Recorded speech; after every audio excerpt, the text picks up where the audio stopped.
Hitting revenue targets is hard and requires constant hustle.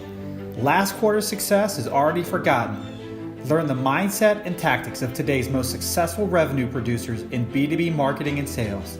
We call this the revenue hustle. I'm your host, Tom Hessen, navigating you on this journey. Today's show is sponsored by 9 Lenses, an interactive assessment platform that enables you to add instant value to your buyers and allows your sales team to tailor business conversations focused on the pain points each and every time. Check them out at 9lenses.com. Hi, this is your host of the Revenue Hustle. My name's Tom Hessen, and I have the distinct pleasure of welcoming our next guest. It is Barbara Pawar. Barbara, welcome to the Revenue Hustle. Thanks so much for having me, Tom. Excited to be here.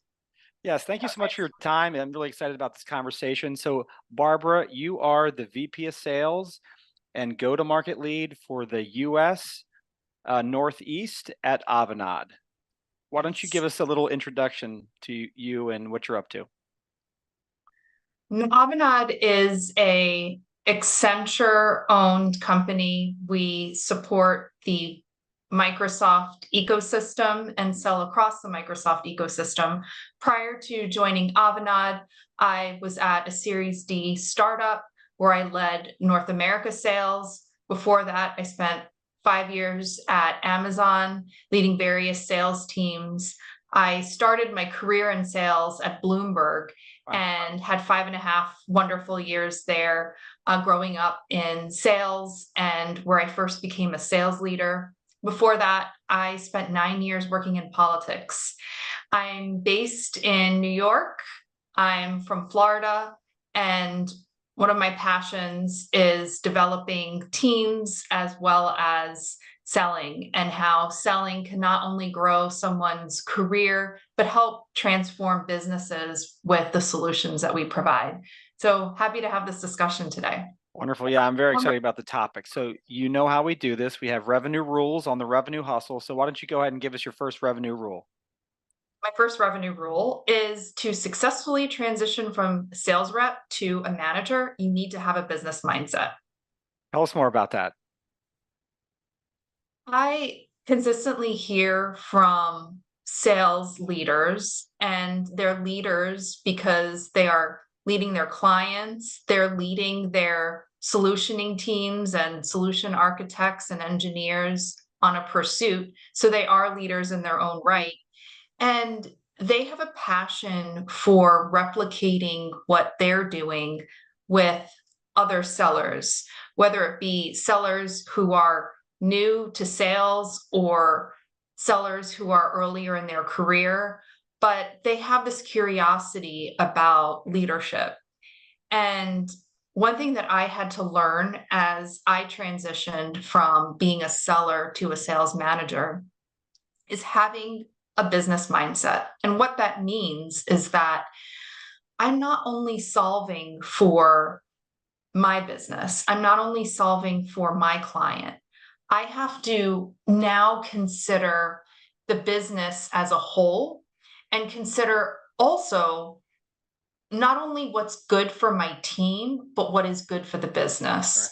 Right. And so what that can look like in reality is that as a sales leader, we may have a very specific metric on sales and revenue, but we are accountable to our leaders. If we're in a smaller organization, we're accountable to the board, and we have to work across our executive team. And we're accountable to the CFO in many cases. And so to have a business mindset, it means you have to make decisions that are based on what is best for the business. So if there are sales that you would typically close as a sales rep, but you know that that's probably not the right client for the business, or it's work that you're not able to fulfill, or it's a use case that is not aligned with your ideal customer profile. As a leader, you would have to have that business mindset to know when to maybe not pursue that and find other revenue to make up for it. Another example could be if you don't have a metric for efficiency, but maybe your boss, who is a general manager or a CEO, has an efficiency metric. As a business leader, even though you're managing sales and only thinking about sales and revenue, if your manager, for example, has that efficiency metric, you have to think about how what you're doing in your business is helping support the Right. efficiency metric that your boss has. Yeah, and I can imagine, as an individual contributor, you're very zeroed in on your accounts, right? On your pursuits, your deals, and as you move into management, your purview, as you're saying, is I'm just thinking about you now have a lot more visibility and responsibility that you may not have ever been trained on as a individual contributor, right? Other than because you're laser focused on your deals. Like, how did that play out in your career? Like, how did you or how are you seeing that in others that you're promoting, right, from individual contributor on your own teams? Like, how are you seeing this shake out? Yeah. So earlier in my career, it was a lot of learning just from the mistakes that I've made. And when I was a new leader, I was really just thinking about, hey, what's best for my team? How are we going to hit our numbers? And I was thinking, as I was as an individual contributor, it's just that I had, Right, five right, additional sellers to take care of. So I didn't really change my mindset. And then as I continued in leadership, I would be in meetings with leaders outside of sales, and they would be sharing their priorities and what they need from sales and where they're struggling. And I would be listening to my leader for what his specific priorities are, or her specific priorities, and following what she needs to be successful. And I would also get coaching on, these are specific metrics that we need as a business. How is it that sales is going to contribute to that? So I think it's being exposed to a world outside of your immediate responsibilities in sales and figuring out how you can contribute. So that's how that skill has developed, and something that I remind new leaders, because it's something that I learned from making those mistakes. And so whenever I have an opportunity to coach a new leader, I always remind them of that, because it's something that I had to learn on my own. hmm Now, I imagine that can catch people off guard without coaching. Like, I mean, obviously you're coaching them now, but like, not everyone has an understanding of business, right? To all the different interconnected pieces and how, right, a bad deal in sales has all sorts of downstream ripple effects, as in the example that you gave. Um, so, like, do you coach specific aspects of business, or just, you just have to learn and be aware that other people have maybe competing priorities or priorities that impact your own? Like, so how do you think about coaching? Yeah. So the best sellers actually really think about what's best for the business. Sellers have amazing business acumen Right. because they're consistently partnering with clients to align to their key priorities, creating value, understanding the complexities of all of the stakeholders and their contributions to the the politics of an organization to get a deal done. So they have an amazing intuition and ability to be able to understand, what is good for a business. And so it is something that they naturally are able to understand. I think where it was a challenge for me was that I had to pivot from thinking just about myself and my numbers and my team's numbers to thinking about, okay, what does this actually mean for the business? Right. And how am I going to make my boss successful? A very, very simple example could be if you're running a sales team and you're going to hit your quota for the year, or not even the year, let's just say the quarter, and a colleague who runs another sales team is going to come short of their quota. Is there any opportunity that you have without your boss even asking you to outperform, if there is opportunity, to make up for your colleague that's not able to hit their number that quarter, and collaborate with your boss and say, hey, this is something I'm working on for the business. I'm able to bring in these deals. Let's strategize, and maybe there's other deals that can be brought in, but I want to make sure that the business as a whole hits their number. And so it takes that shift in mindset to think about that. And I think something I always remind myself, and I had to remind myself about it today, it's like, it's not about what's best for me, it's what's best for the entire business. And the work is never done until the business is successful. And I think just reminding yourself of that, and again, I consistently have to do it, takes us out of the individual contributor mindset and into the business leader mindset. Yeah, we've never talked about this transition from sales individual contributor to manager on the podcast, so I'm really just fascinated about this topic. And I'm sure there's a lot of great sales individual contributors that do make great managers, but there's equally good sales individual contributors that are not ready for leadership or not cut out for that. Like, how do you think about that, right? And obviously this mindset is critical to be a successful manager. How do you kind of determine who's good fit? And maybe there are not so good sales reps that make great managers, right? So I'm just kind of curious, kind of as you think about that transition and who's a good candidate, and maybe who's not a good candidate for a number of reasons. Really, and that's a great question. And it's so important to remember that being a leader, a sales leader, a sales manager is not better than being a sales individual contributor. It's a different career path.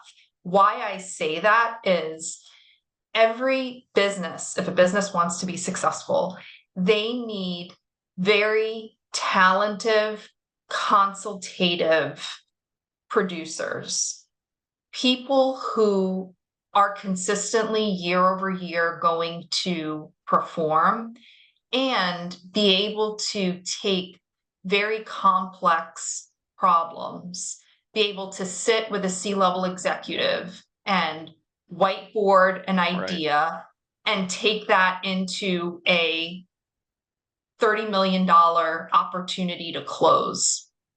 That is a very skilled person with decades of experience, and we need those people. And what is wonderful about that is if that's your passion and your talent, you can have an amazing career and it's very fruitful and lucrative. And those people may not be interested in leadership because they have a passion for being that trusted advisor to the C-level executive, and they want to spend their time with clients solving complex problems. For leaders, if you decide that you really have a passion for mentoring and you have a passion for sales coaching and identifying what type of seller a person is, how they're motivated, how to take some really great work that they're doing and enhance their output based on coaching, then maybe sales leadership is more interesting to you, if you have a passion for creating a sales strategy across an industry or a region and building that for a company, then those are the career paths that may Right. align better to a sales leader. So I always tell people it's not something that they feel that if they're a high performing sales rep that they should eventually be a manager.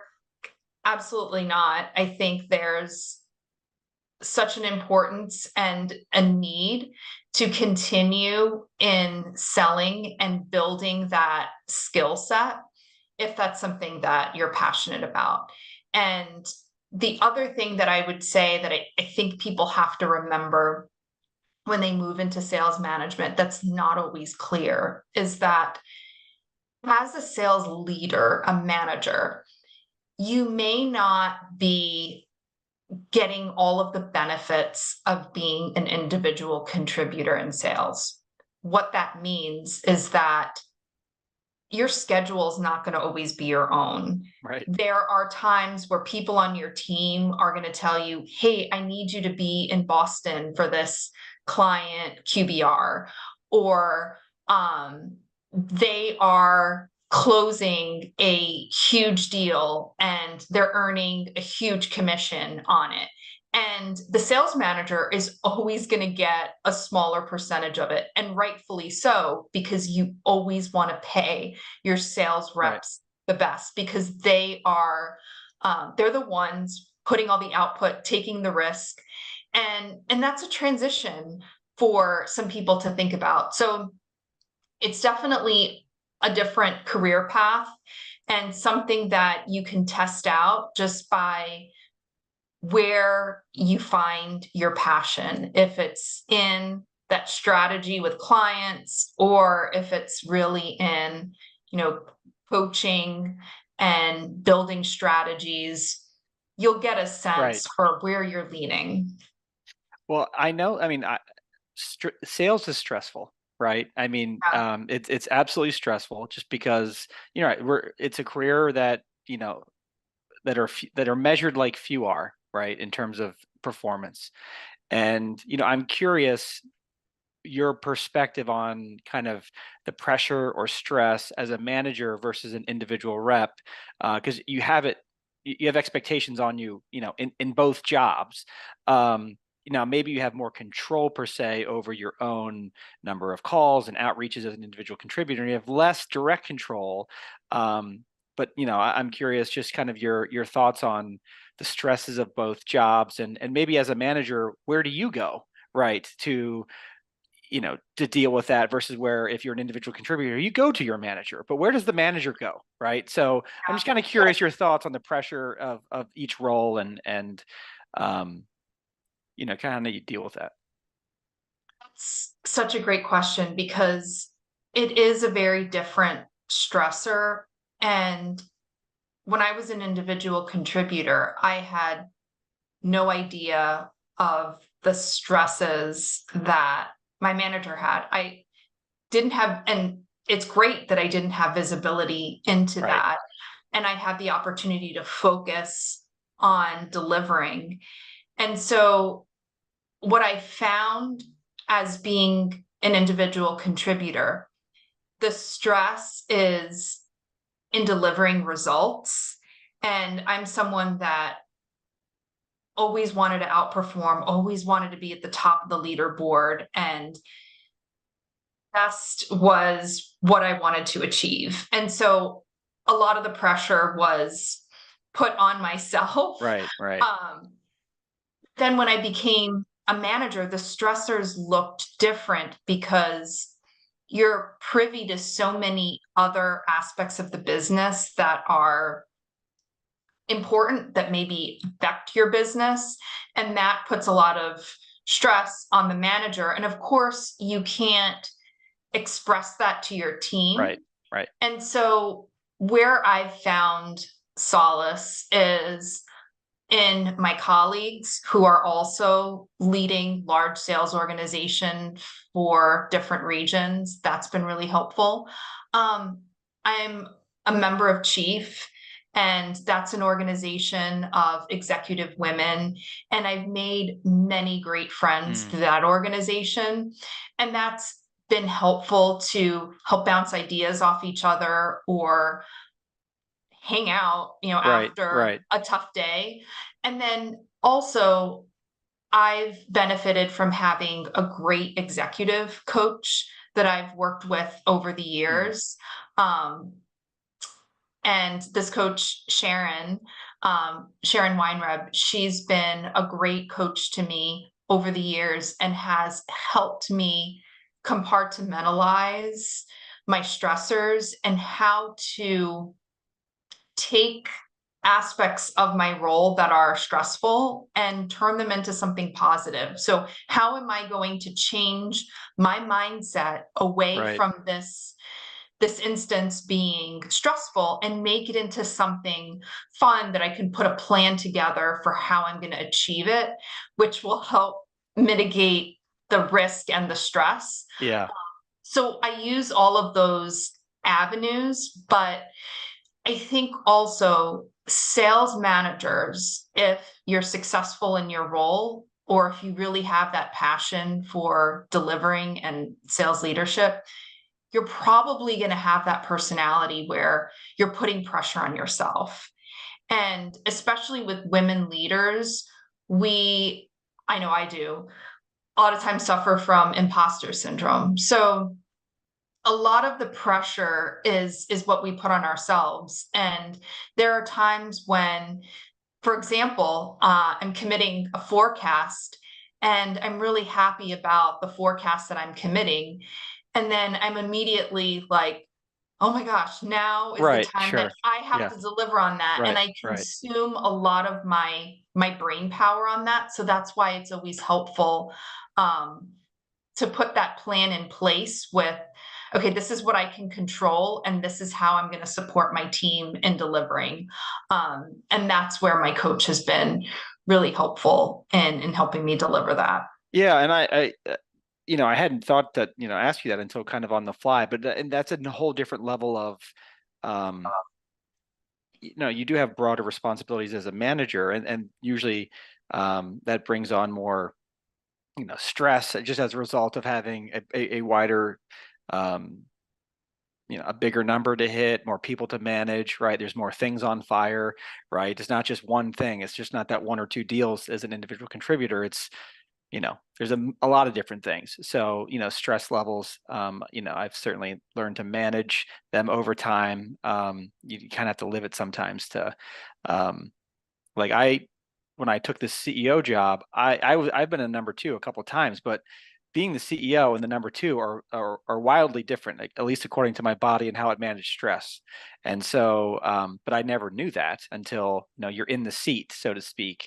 And so, yeah, I was just kind of curious as you're changing that seat from individual contributor to manager. I mean, it just introduces a whole lot more, you know, perspectives, the mindset you have to change, and then also then just more stressors that kind of come into your purview as well. So thank you for sharing that.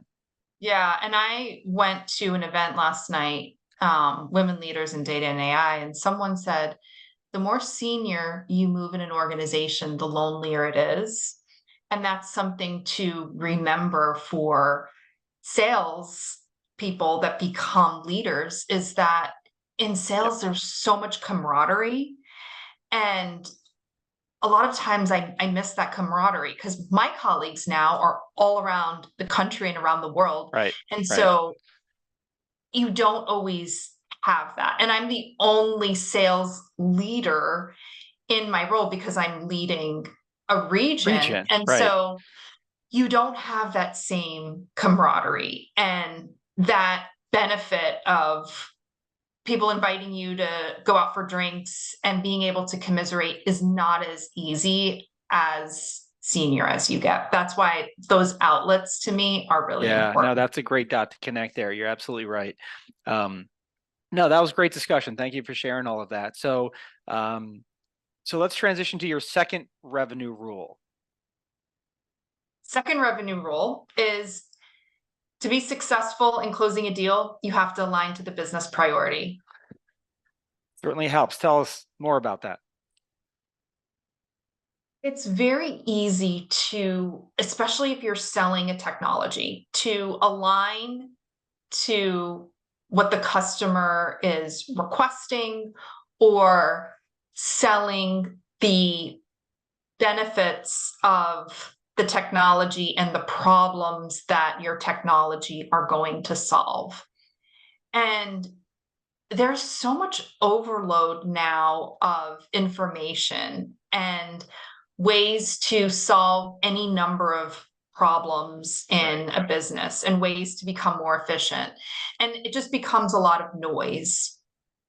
And no matter what someone's role is, if they are a decision maker, they have some specific business priorities that they're aligning to. Is it to increase revenue? Is it to improve margins or efficiency? Whatever it is there an efficiency metric that they're trying to hit? Those are just some examples, but aligning to what those priorities are for the business, who is accountable for delivering on those priorities, when is the deadline, what are the milestones, that enables the client and the seller to work together on a plan, because it's not, we're just going to use this as an example, it's not buying a CRM. Right. To me, that sounds very expensive and that sounds super time consuming. But if I am trying to transform my sales organization and increase revenue and get transparency into my business, and I am looking to, grow my sales team and put some AI around how I can go after different accounts that maybe I haven't gone after in the past. Right. And you say to me, "Oh, that's great. What CRM are you using?" And I say, "I don't have a CRM." Then that is a completely different conversation. So we're not selling a technology. I may say, "Oh yeah, I need a CRM," but it's not because I want to spend money on a CRM and I need to do it by the end of next year. It's because I have no visibility into my business and I need to increase the revenue for what my sales team is producing. So that is how we shape the conversation in aligning to the business priorities. So the seller is consistently aligning to what the client has to deliver to their stakeholders. Yeah, and I learned that over the years is that you can never generally convince someone to do something net new. Like, you've got your 3 priorities, here's a 4th that you never knew about, right? And they're going to be like, I don't care, right? Like Exactly. And you're right. You can never convince someone to do something that they don't already want to do. Now, you can teach them on how to do or meet their objective in a unique way, but that you've already, like you said, you had to kind of, they had to say, I want these business problems, or you have to align to theirs, but you'll never convince them to come up with something new. And no one ever wants to buy technology, right? And there's a lot of technology being sold. And I joke with my brother who's in tech sales as well. It's like, I call him up and say, would you like to buy some software, right?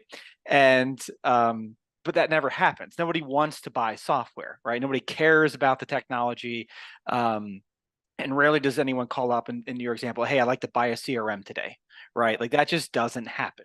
So like, being able to take take and understand the customer's priority, which I think is not easy, right? It takes a series of, discussions and consultations to understand that. But once you really understand that, it's like wind at your back versus people that are out there selling features and functions and software. It's like wind in your face.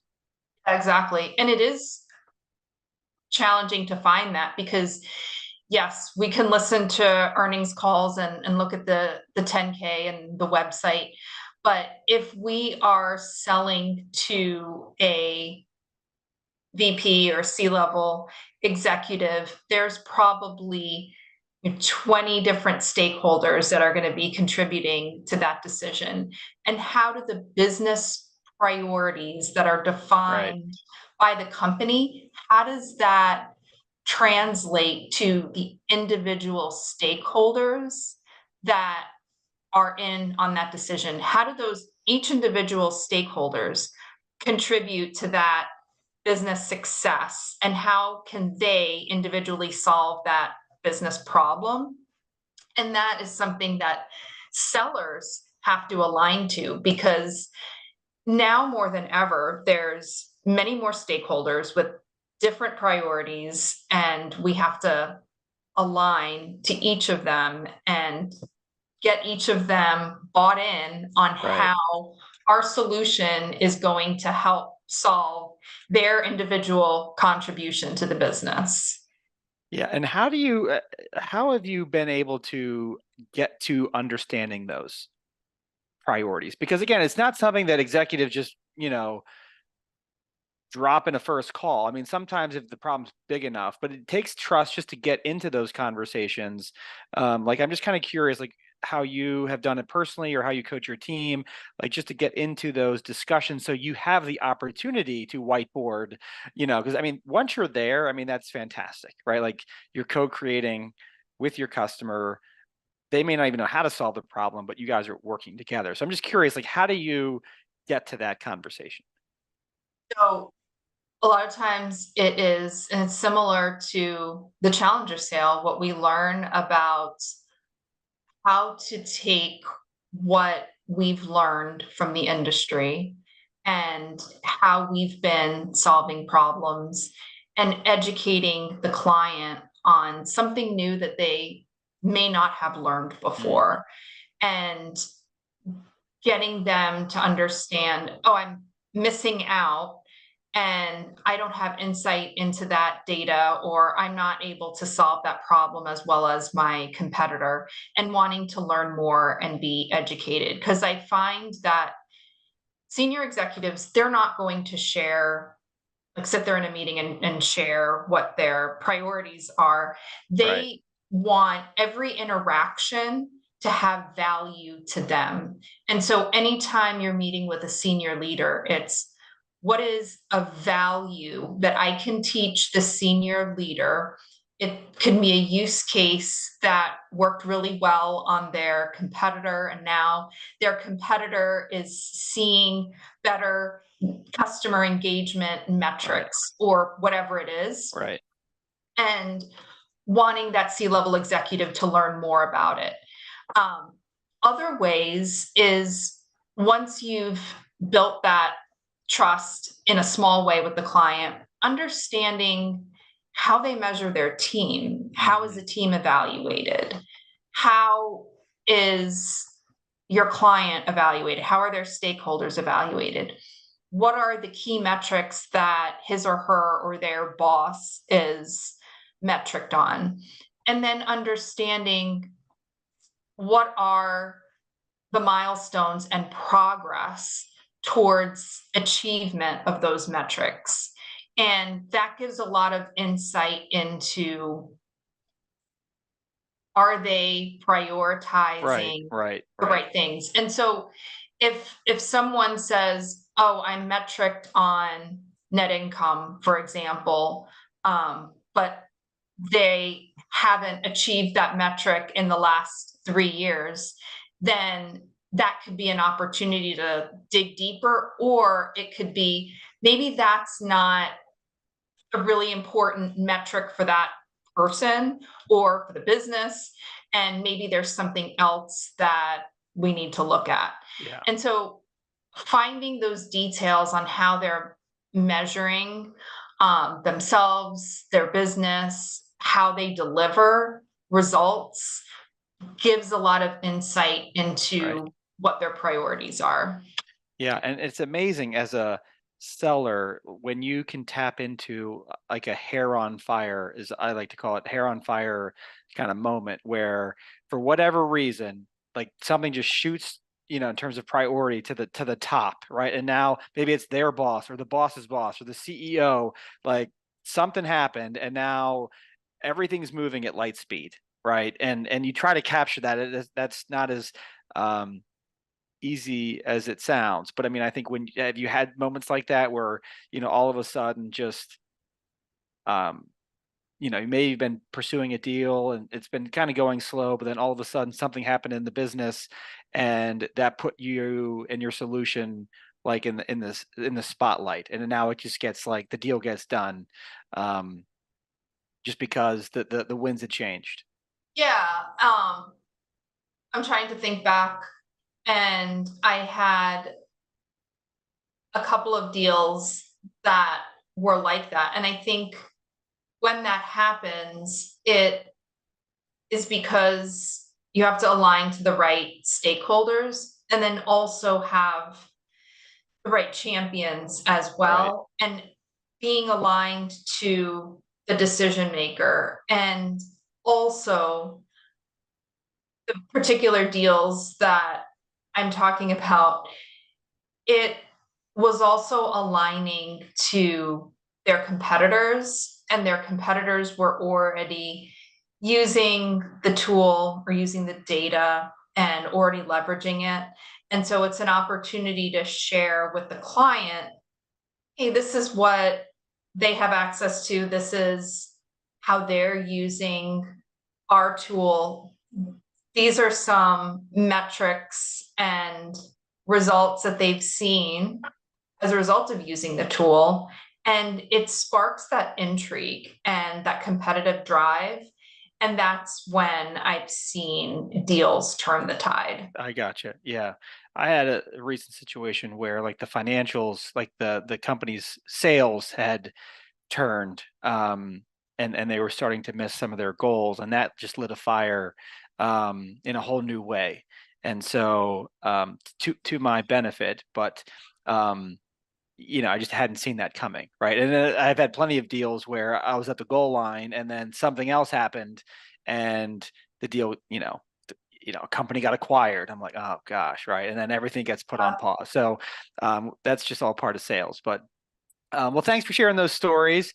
So tell us, Barbara, how did you get from politics into sales? And just, and then you've kind of progressed in sales, but how'd you get in, when did you think that was the right idea?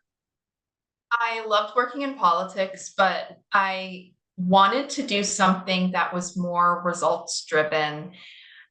When I say results driven, I mean I loved lobbying, and I wanted to take the skills that I learned there and put that into something that was more quantitative versus qualitative Right. selling.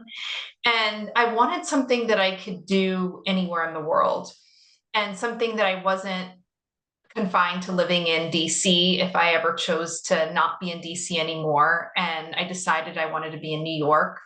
So I had the opportunity to sell a product that was selling to lobbyists. Mm. And so I was able to leverage my network in my first sales role. So that was a perfect transition into sales. And that was 13 years ago, and I not looked back. So it was great to build that foundation in politics, did that for 9 years. And it was an opportunity to learn a lot. And what I learned then, I still apply in my career now. And that was a tech sales job. It sounds like your first job selling some sort of technology, Yeah. which again, a lot of people are, you know, fighting to get into tech sales just in terms of the realm of things you can sell. And like, so you've just progressed. So you've gone, was that a small company? Then you went to Series D maybe, or that was the Series D. And now you're obviously at Avanade, much bigger company. So you've kind of sold at different stages, which is interesting. So um, the first sales role was at Bloomberg. Oh, that's And right. then I That's pretty also big company. became a sales leader there. It's my first sales leader role. And then Amazon, I was a sales leader there as well, and then went to a startup. So have experience being at the largest companies, literally, to smaller companies.